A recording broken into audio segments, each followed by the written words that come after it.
Hello everybody, hope you're okay. Hope everyone's doing well. Well. Labour got an absolute thrashing yesterday. Can't say I'm surprised by it, to be honest with you. I don't think anybody is.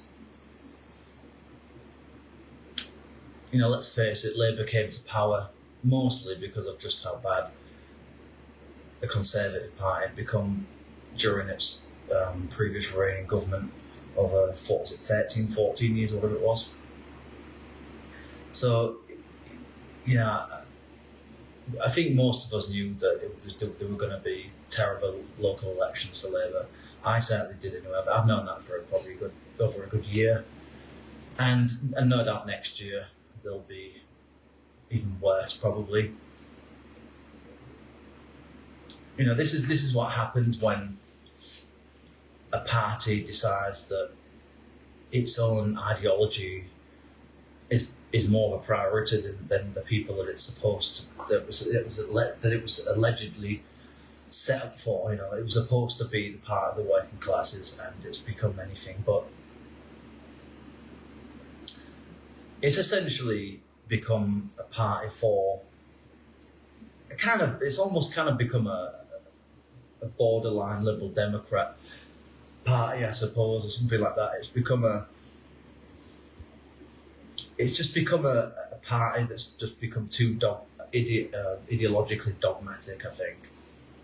And I think the whole progressive thing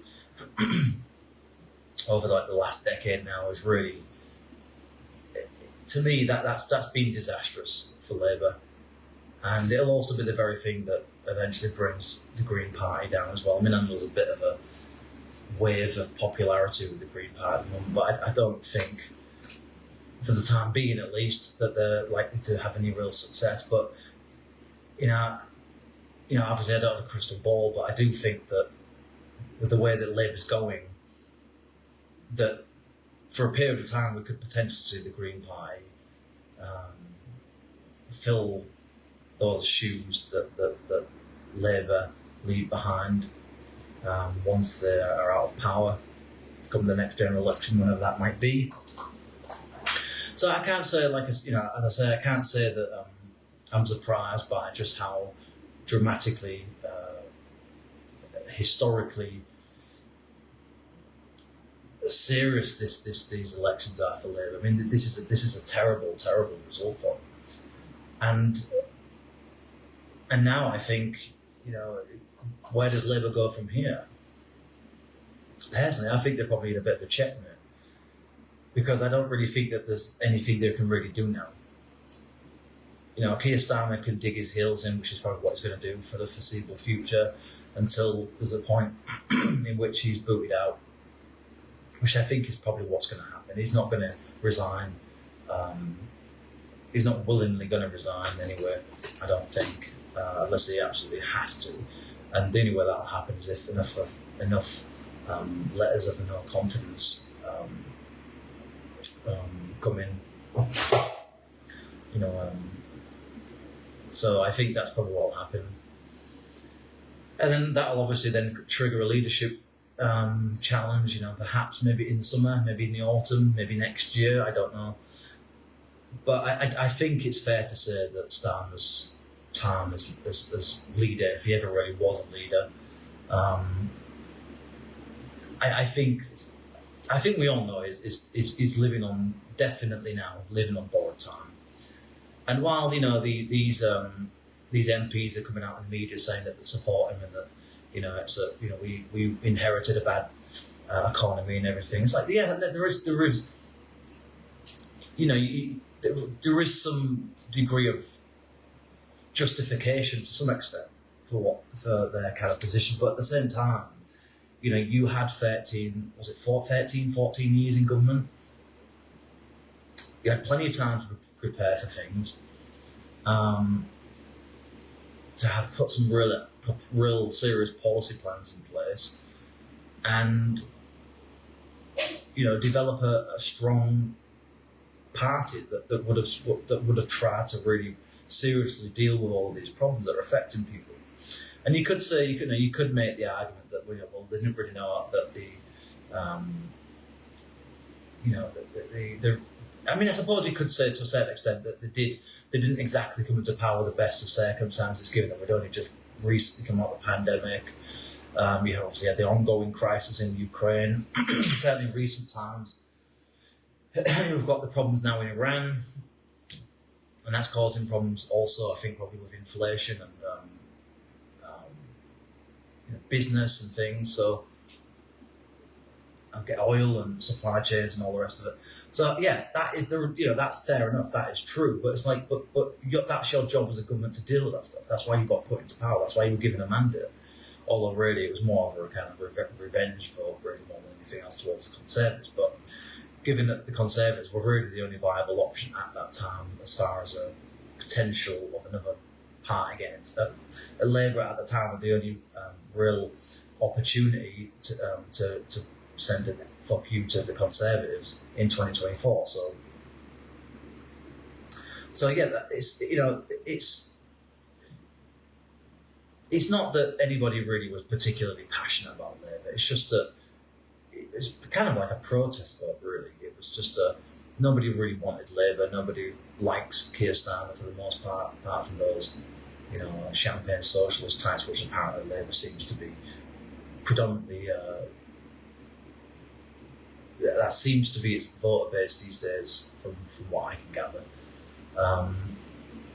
Which I don't know what all that's about, really. We've probably got Blair to thank for that. But anyway, whatever Starmer does now, he's screwed either way. But what's probably going to happen here is he's going to dig his heels in. He's going to try and save face. He's going to basically stick his fingers up to the electorate and the wider public and say, basically, fuck you, I'm just going to be just a stubborn prick now. I'm just going to ride this out. I'm just going to, just see it through to the general election. And he might try to do that, but I suspect there are people plotting very much now, given these terrible, disastrous results for Labour. I think now that you'll start to see the knives coming out over the next couple of weeks, I'm pretty sure. And I think probably sometime by the summer, I don't know for sure, but I think it's fair to say that he'll probably have to step down, I think, at some point. I think there's going to be... And if anything else comes out about this whole Mandelson scandal thing as well, that's the end of it. Absolutely the end of it. But having said that, I think before the elections, we kind of thought, well, it's probably got a chance, even with all of this stuff that's going on, the constant U-turns and the constant scandals that are surfacing and everything. I think we kind of felt, there's rumours about leadership challenges and people plotting stuff, but it's just all really probably just hearsay, really. But now with these shocking, terrible results for Labour, this is not a good place for Labour to be in, and I think it does. Quite frankly, I don't really think it matters what they do now. So, what we know for sure is they're not going to call a general election anytime soon. We know that much. So what's going to happen is they're just going to ride it out now until the next general election, whenever that's 2029, 2030. And they'll just be stubborn. They'll just probably change a leader at some stage, and then either they'll repeat the same cycle of leadership shenanigans, before the general election, or there'll be another leader that stays until the general election, or Keir Starmer stays on up until maybe a year before the general election, maybe. I don't think he's going anywhere probably immediately, but I do think that he's. I think that probably behind the scenes he's being told, look, you need to start packing your bags basically at some point in the foreseeable future, probably within the next few months. Probably that's my guess. I don't know obviously, but I think that he deep down he knows that he's going to have to give it up at some point. He doesn't want to because he's a stubborn. So, as far as I can tell about him, he's a bit of a sociopath. He's not someone that wants to give up that degree of control and power. So he will now be spiteful towards the public. Basically, he'll just say, "Screw you! I'm not going anywhere unless I absolutely have to," which he will have to resign eventually because of eventually there'll be that threshold will be met where the 1922 committee will have to formally announce a leadership contest, probably sometime maybe towards summer or the autumn at this point of this year. I think certainly next year, early next year, I'm pretty sure, at the absolute latest. But I suspect it'll be in the next probably a couple of weeks, next couple of months probably. And of course they're doing all that optics bullshit. They're trying to save face. Trying to hold some kind of like integrity and dignity by saying, we are resilient. We were put into government on a mandate, but you don't have it now, really. If these local elections are anything to go by, I think you've. Sorry to say it, but I think the writing's on the wall, Prime Minister. I think it's time that you went, really. And if I could decide how things went, I would just say I think you might as well just call a general election, because sure, you can save face or try to save face for 2 years, 2.5 years, whatever's left of it, their term in office.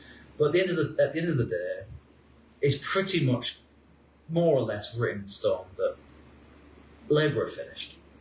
These local elections are, in my opinion, an indication of where the electorate are likely to go in the next general election, which is probably mostly towards reform. Now, I'm not in any way pro-reform. I'm not sure whether I think reform is really any kind of really suitable government. I've made videos before talking about my kind of scepticism about the party, but unless the Conservatives rebuild quickly over the next couple of years, there's no real alternative. It's just going to be reform. And sure, yeah, the Greens, the Liberal Democrats might make some progress. Maybe even the Conservatives to a certain degree. But what I think you're probably going to see with the Conservatives is, given these results now, you're going to start seeing a lot of defections from Conservatives towards reform, and probably a lot of defections from the Labour Party to the Green Party as well.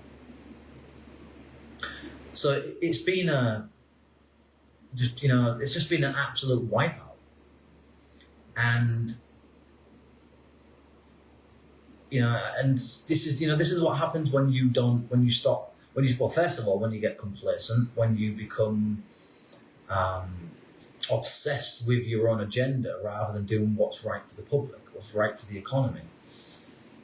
And that's what's happened here, is that Starmer's come in with his own party's ideas, what they want to do, rather than the things that they promised during their manifesto and their campaign before they came to power in 2024. So they've shot themselves in the foot here. That's it. That's all this really is when you boil it down. It's that this is their own fault. They've caused this. They brought it on themselves. Yeah, I accept, like I said before, that there are issues going on right now globally that aren't helping, and yeah, we probably are still recovering from the pandemic and probably even to some extent from the 2008 crisis. So yeah, all of those things do matter, but at the end of the day, if you're not competent enough, if you're not capable enough of governing your country to deal with all of those things, then you shouldn't be in power. You shouldn't be in charge. That's just the way it goes. And if you're not competent at it, give somebody else a shot. But of course, we know they're not going to do that. They don't want to give up power anytime soon, because when they get kicked out, which they inevitably will, mark my words, they won't be in power for probably about a decade. Maybe I don't know. I'll probably say at least a decade, I reckon. And my prediction is that probably Reform will either win outright in the next general election, or there might be some kind of coalition between them and the Conservatives. It could be that the Conservatives gain a lot of votes to kind of like make Reform a bit more kind of a neutral party or something, to kind of water it down perhaps. I can't see many people wanting to vote for the Liberal Democrats, really. I can see some rise in support for the Green Party, Why? I don't know really. Look like a bunch of batshit crazy maniacs, in my opinion. But anyway, it would be even worse under the Green Party than under Labour. I'm pretty sure of that. So anyone in the right mind isn't going to be voting for the Greens, I don't think, unless they're just absolutely desperate because they've got nowhere else to turn to because they've lost all faith in the Labour Party, which probably is what's going to happen, unfortunately. So what you've got here is you've got these two pillars at the moment going on. You've got disillusionment with the Conservative Party, which is pushing people towards reform. You've got disillusionment with Labour, especially after these elections. So therefore, people think, well, where do we go from here? If we can't even trust the Labour Party of all parties, where do we have to go? And then, so unfortunately, people will be moving to the Greens. So what that means then probably is that Reform's going to probably win the next election, or probably a coalition, probably. I'm guessing. Now that might go on for a while, maybe until the Conservatives get to a point where they start becoming more popular again in the polls, and then start to have better outcomes in local elections, and maybe at some point they might get into power again. But I don't see that happening anytime soon. I don't think. I mean, obviously it's hard to predict anything, but that's just my guess. But what I do think is going to happen is that, I think eventually the novelty that is reform will probably die out at some point, or will start to decay, and people might start to then defect. People who defected from the Conservatives to reform might start to defect back to the Conservatives from reform if the Conservatives start to gain popularity again. But I think as far as Labour's concerned, I think that they're really, really screwed for the foreseeable future. And if the local elections next year turn out to be bad, which they probably will be, I don't really, like I said, I really don't think that Labour have got any really hope in hell of making any real difference now. They're talking about we need to change directions. I don't really think any of it's going to make any difference. I think the public have made up their mind, and generally speaking, once that happens, it's game over. And that's what I think is the case for Labour now. It's game over. They're dead in the water. It's finished. Labour are finished, all right, and Starmer is definitely finished. It's just a case of how and when is going to go. It's not if now. It's when is he going to leave, and under what circumstances. And I suspect it'll be the votes of no confidence will start to come in eventually over the coming weeks and months. Sure, there'll be a cabinet shuffle, I'm sure, over the next couple of days, or whatever, but it won't change anything. And eventually, Angela Rayner or maybe David Lammy or someone like that will try to. They'll want that. They'll see that there's a push to get him out, and then they'll be jumping on that wave of support to get him out of power. Because obviously they want to be people that will be selected to be in that pool of selected potential leaders. So Labour are basically in a checkmate position here. They can go on for the foreseeable future, pretending everything's fine. That usual kind of like dead behind their eyes, kind of trying to convince everybody that they are the right party to govern. It's like I saw something yesterday Keir Starmer talking about. It wouldn't be right for me to step down because it would plunge the country into chaos. Well, they've already plunged the country into chaos. That's why these elections are so bad. That's why Reform's gained over 1,000 seats. Do you want some coffee? Because you don't seem to be smelling the reality here. They all seem to be delusional. Like they're all living in denial. It's like, do you not see what's going on here? They're public. They don't like you. They don't want you. You're fucking finished. You're dead. It's over for you, right? It's fucking over. It's fucking over, man. It's that's it. These local elections prove that. You've got no chance. Absolutely no chance.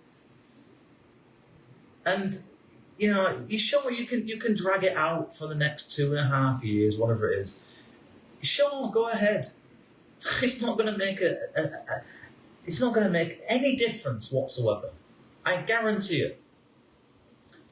It's not going to make a shred of difference. Because when that general election comes, people will think to themselves, well, what's the point in voting for the Conservatives? We gave them a chance. They already had almost 2 decades in power. So we're probably not going to vote for them. We've just had a Labour government in charge. That was an absolute catastrophe, economic disaster. And the Liberal Democrats probably won't get enough support. And the Greens, sure, they'll get a bit of a surge, but it'll be predominantly that Reform will get most of the votes. I think most of the popularity, because that's the era we're in now. We're in this era of popularity, political popularity contest. We're in this era of populism. We're in this era of kind of radical politics, aren't we? Born out of this very generic, boring, centre-based politics that we've had for 30, 40 years or so, 50 years maybe. So I think that the future probably, certainly as far as the next 10, 20 years is concerned, as far in my view anyway, is probably going to be some variations of radical political parties on the left and the right.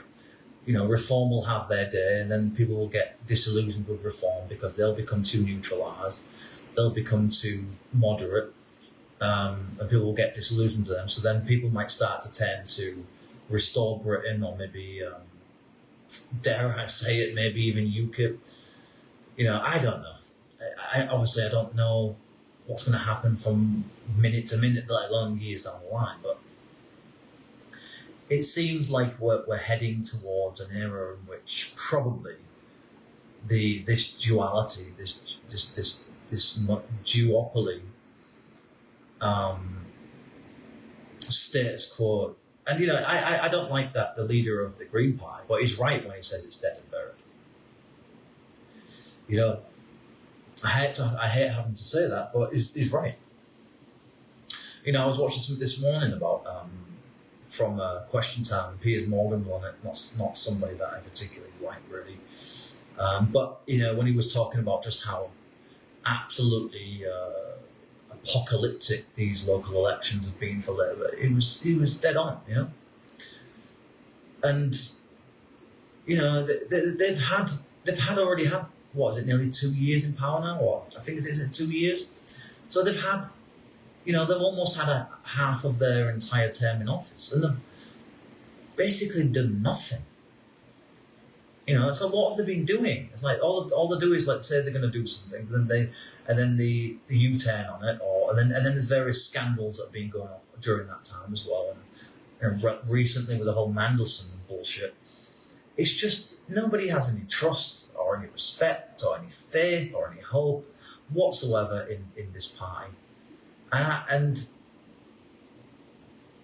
it's like what Piers Morgan said, is like when he was talking about what Keir Starmer said, leading up to his,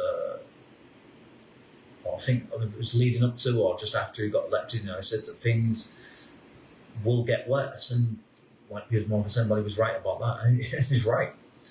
He is right. But that's,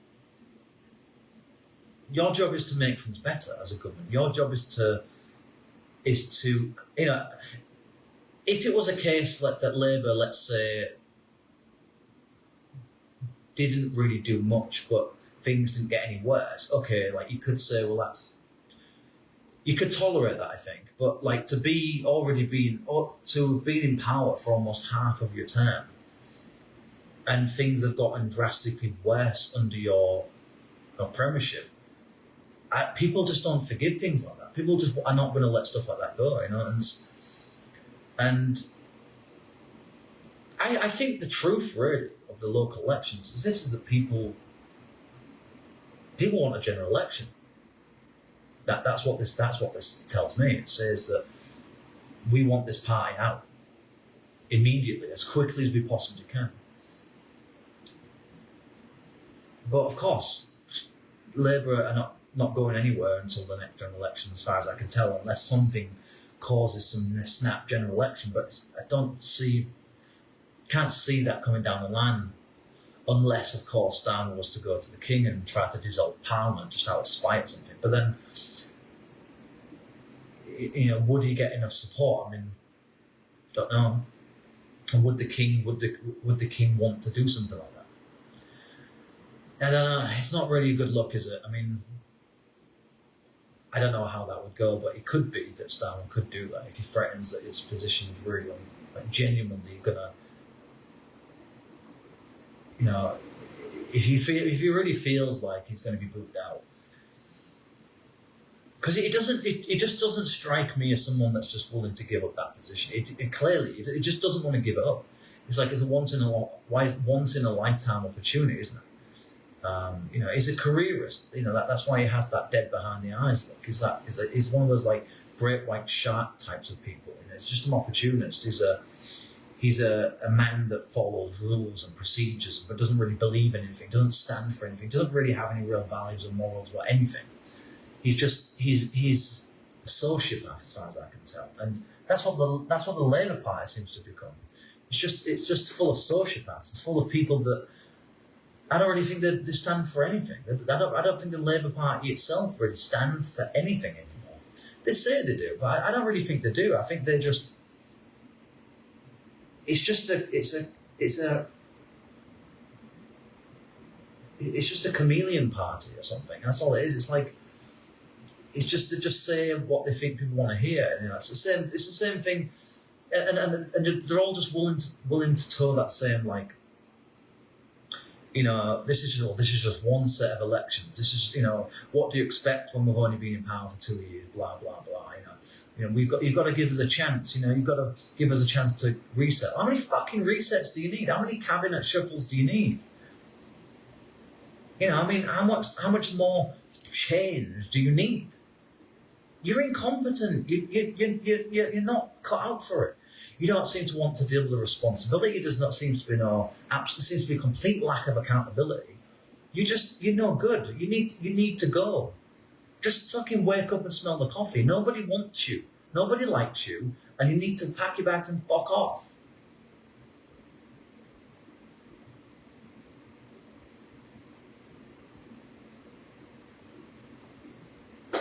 And this is why I don't like this whole thing of we can only get rid of them every 4 or 5 years. As I made a video about, I think a couple of months ago, about this need for a kind of a half-term review thing. I think that's what we need here. We need that for exactly good for when we get into states like this, where governments will just dig in and become stubborn bastards and just won't let go of power. And there's no end in sight of this economic misery, social misery. The public should have a right to have the say halfway through a government's term. They should be allowed to say, look, this is not working. We gave you our support, we put our trust in you, and now you've betrayed it. And now you have to pay the consequences for that. And that way you would get governments that would try to actually do things that the public want. Then, they would be held to account by the public. And that's the problem. If they're not held to account, they can just go on free reign until the end of their term in office. It's fucking bonkers. It's not democratic at all. It's like it's a system which you get a vote once every half a decade, and then you have to wait half a decade before you get another chance to vote. It's wrong. It's wrong.